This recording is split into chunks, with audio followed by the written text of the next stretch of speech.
Episode 2, The Return and the Stolen Will. Episode 2, The Return and the Stolen Will. The black Maybach sat in our driveway like a predatory beast. Julian stepped out of the car, looking like a multimillionaire who had just conquered the world.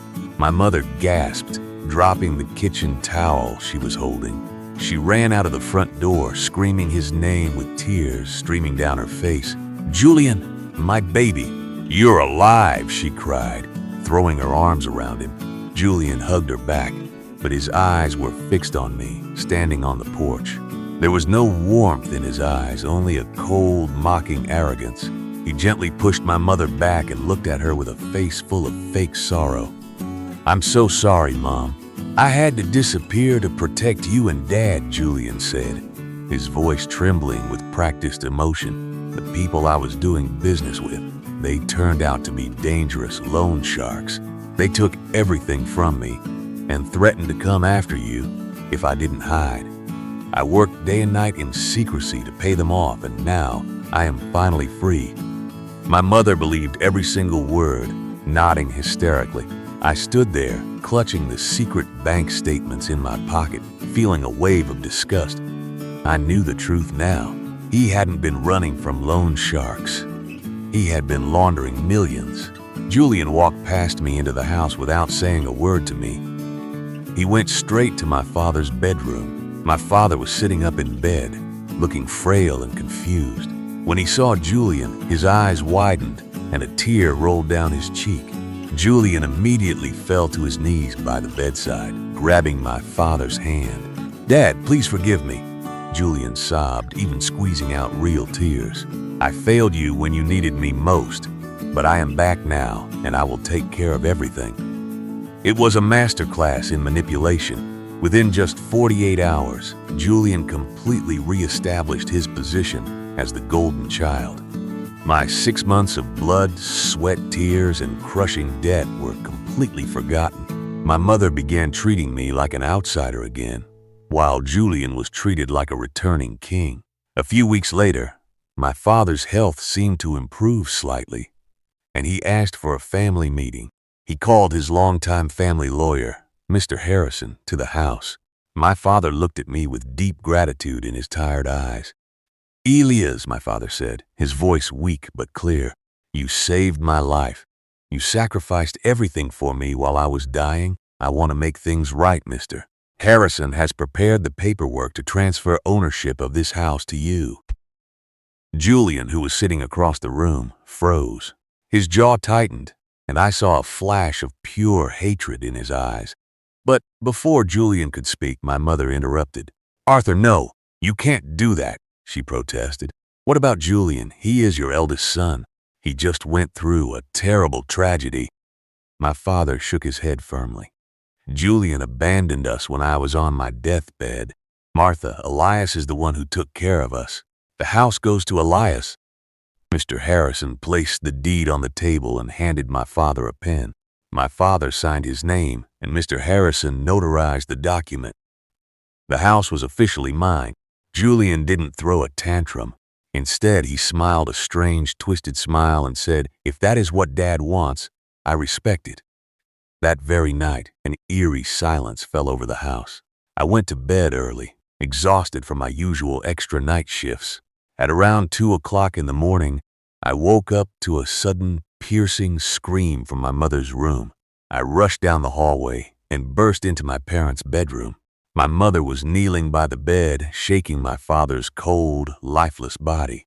My father had passed away in his sleep. The doctors later claimed it was a sudden, unpredictable cardiac arrest brought on by his weak condition. I was completely devastated, paralyzed by a grief that tore my soul apart. But Julian didn't waste a single second grieving. 2 days later, right after the funeral service, while friends and relatives were still at our house, Julian stood up in the living room. He cleared his throat, commanding everyone's attention. "Thank you all for coming to honor my father," Julian said, his voice echoing through the room. "But before we say our final goodbyes, there is an important family matter that needs to be settled." He pulled a crisp, official-looking document from his jacket. This is my father's true last will and testament, signed and witnessed just 24 hours before his passing. I frowned, stepping forward. What are you talking about, Julian? Dad already signed the house over to me.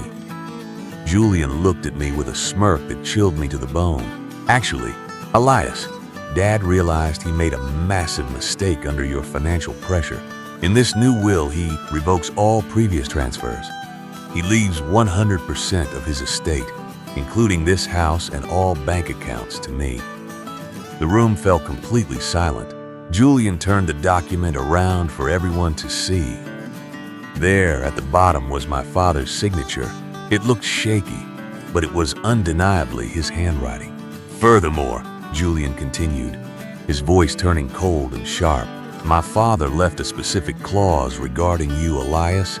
He states that you constantly harassed him for money, abused his medical condition, and forced him to sign papers while he was heavily medicated. Therefore, you are officially disinherited, and you are ordered to vacate this property immediately. My mother stepped forward, nodding in agreement. It's true, she lied, looking at the relatives. Elias was always jealous of Julian. He forced his poor father to sign the house away. Get out of my house, Elias. You are no longer my son. Our relatives began whispering, throwing looks of pure disgust and condemnation at me. The aunts and uncles who had refused to loan me a single dollar for my father's surgery were now calling me a monster. Julian walked up to me, leaning in close so only I could hear his whisper. I told you, Elias, the golden child always wins.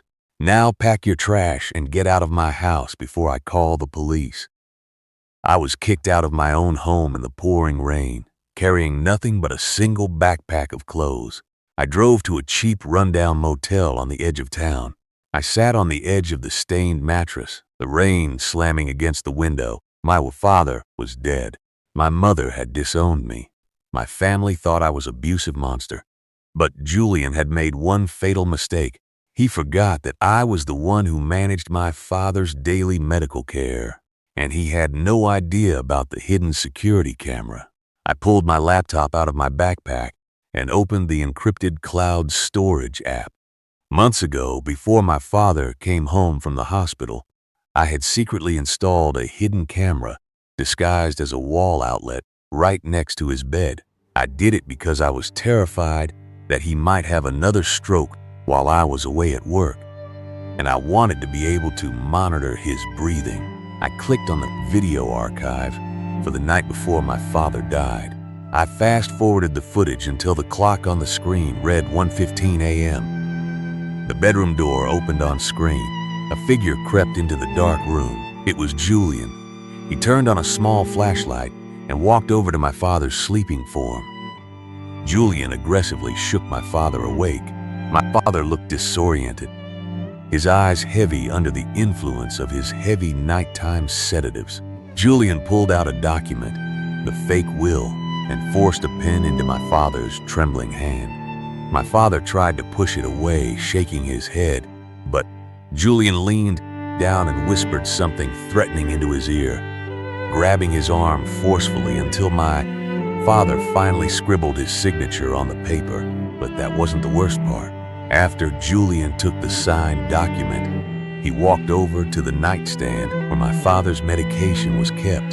He opened a small plastic bottle, took out 3 small white pills, and dropped them into my father's water glass.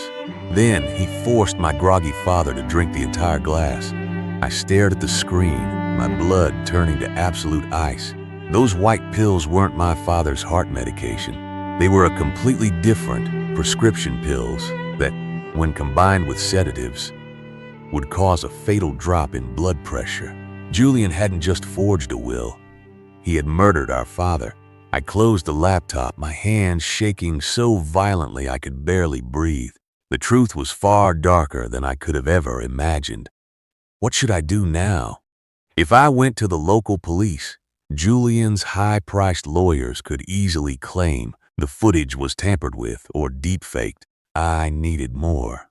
I needed to expose the entire web of lies before Julian could sell the house and flee the country with the money. Why did Julian have those specific pills, and who was helping him from inside the hospital? The trap was set, and the battle for justice was about to begin. Julian thinks he has committed the perfect crime, but he has no idea that I am holding the ultimate proof of his evil deeds. The fight to avenge my father and bring down the golden child is turning into a deadly game. What will happen when I bring this horrifying footage to court? You will not believe the massive plot twist waiting for you in episode 3. Make sure to smash that like button right now if you want to see Julian get what he deserves. Don't forget to subscribe to Littell's All and turn on all notifications so you are the first to know when the next episode drops. Leave your theories in the comments below. Do you think Julian will get away with murder? Thank you for listening, and I will see you in episode 3